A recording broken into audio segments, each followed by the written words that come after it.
Boss Harvey nung parang Ah, teaser ah. dun sa mangyayari na Harvey's DH series next year. So ano bang ano dyan? Pwede mo ba kami bigyan ng patikim sa gaganapin na... Sige, ano lang din, teaser lang din regarding dyan sa, since nagpahinga tayo ngayong taon, Oh. may 23 tayo, meron tayong 24, tapos 25 pahinga tayo. Mm.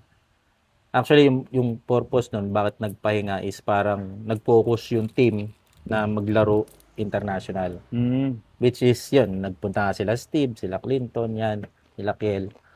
So, ngayong 2026, yung 2025 ginawa naming preparation yun, pinag-aralan namin kung ano pang pwede naming ma-improve dun sa 2 taon na nauna. Mm. So, okay na kami doon, nalatag na namin yun. And then, 2026, babalik tayo sa National Downhill Series. Mag-start siya ng February, Mm. and then, it's either December or November din ang finale. Mm. Ang finale natin, sa Teban pa rin, Mm. as usual.